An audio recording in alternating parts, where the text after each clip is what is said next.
औज़ुबिल्लाहिमिनश्शैतानिर्रजीम बिस्मिल्लाहिर्रहमानिर्रहीम। शुरू अल्लाह के नाम से जो बड़ा मेहरबान हायत रहम वाला। पाक है वो ज़ात जिसके कब्ज़े में ये पूरी कायनात है और कायनात का एक एक ज़र्रा उसके हुक्म की ताबेदारी करता है। तो प्यारे बच्चों, आप लोग कैसे हैं? अल्लाह ताला आपको अपनी हिफ्ज़ व अमान में रखे।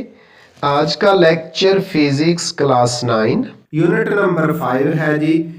यूनिट नंबर 5 है ग्रेविटेशन। और इस यूनिट के अंदर जो वेरी इंपॉर्टेंट टॉपिक है, बहुत ही अहम टॉपिक है, लॉ ऑफ ग्रेविटेशन, न्यूटन का ग्रेविटेशन का कानून, हम उसको आज साबित करेंगे। ये लॉ जो है उर्दू और इंग्लिश दोनों मीडियम्स के अंदर किया जाएगा, इसलिए स्टूडेंट्स चाहे आप उर्दू मीडियम वाले हैं या इंग्लिश मीडियम वाले हैं, इस लेक्चर के साथ आखिर तक आप लोगों ने आज जुड़े रहना है।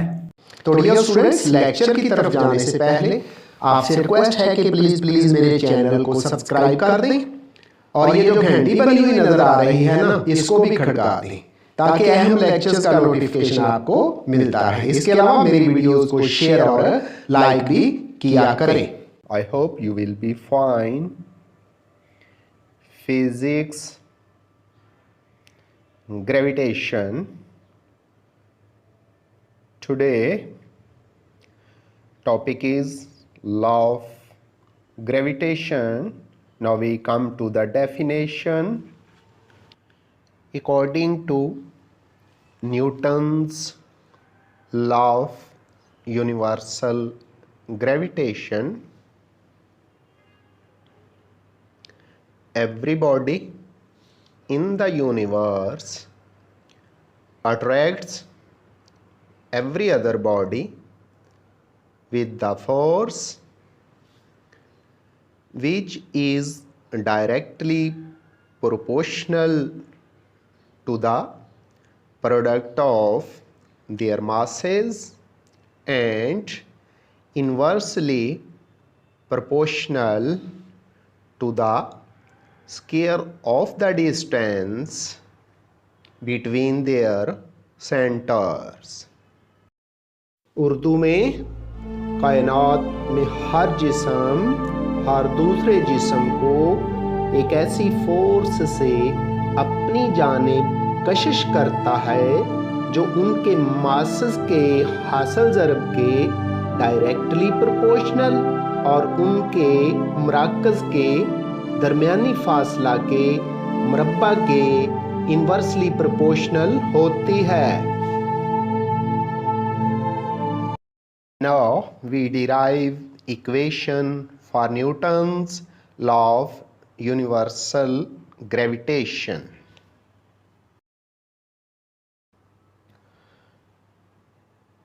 Consider two bodies of masses m1 and m2. Both the bodies attract each other with a force F. Body m1 applying force on m2 and m2 applying force on m1.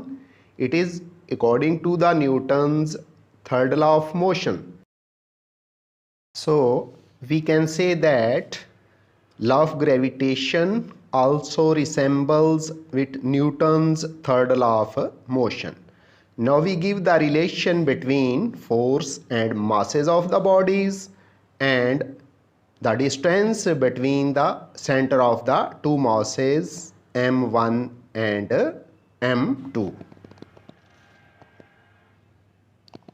F is a force of attraction between two masses m1 and m2. It is as F is directly proportional to the product of masses. It means if the masses are higher, the force of attraction is greater, and if masses are lower, the force of attraction is smaller.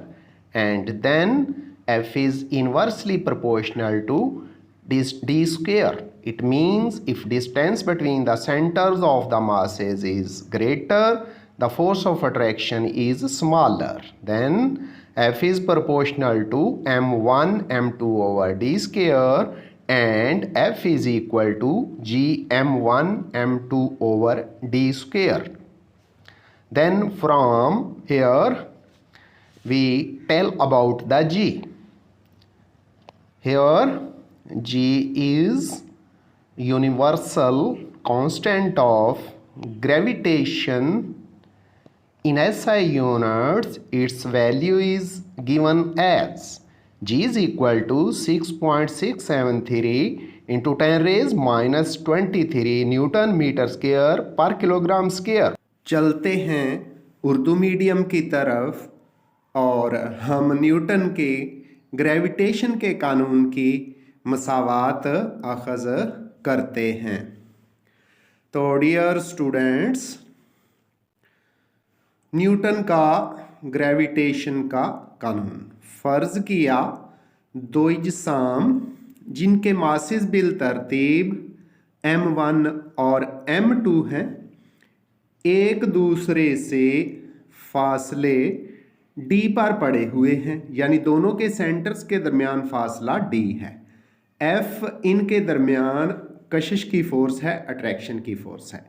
m1 m2 को कशिश करता है और m2 m1 को कशिश करता है।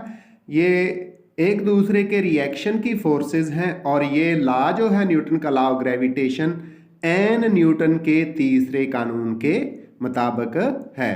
तो दोनों अजसाम यानी m1 और m2 के दरमियान कशिश की फ़ोर्स, अट्रैक्शन की फ़ोर्स F क्या है, इसको हम रियाज़ियाती तरीके से अब साबित करते हैं। आए फिर इसका जो मैथमेटिकल प्रूफ है, रियाज़ियाती सबूत है, वो शुरू करते हैं।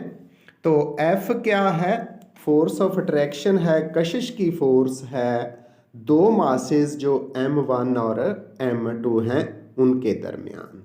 तो स्टेटमेंट से, न्यूटन के कानून से F डायरेक्टली प्रोपोर्शनल है m1 और m2 के मासेस के हासिल ज़रब के, और F इन्वर्सली प्रोपोर्शनल है दोनों मासेस m1 और m2 के दरमियान जो डिस्टेंस है उसके स्क्वायर के।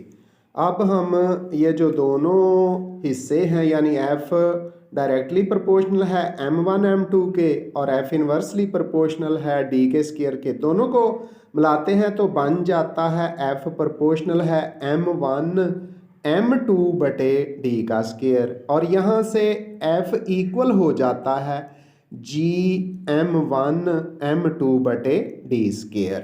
अब यहाँ जो g है ये न्यूटन का ग्रेविटेशनल कांस्टेंट है, न्यूटन के लॉ का कांस्टेंट है, और SI यूनिट के अंदर इस g की जो कीमत है वो है जी 6.673 ज़रब 10 की ताकत -23 न्यूटन मीटर स्क्वायर पर किलोग्राम स्क्वायर। आइंदा आपसे मिलेंगे नए लेक्चर के साथ। अल्लाह हाफिज़।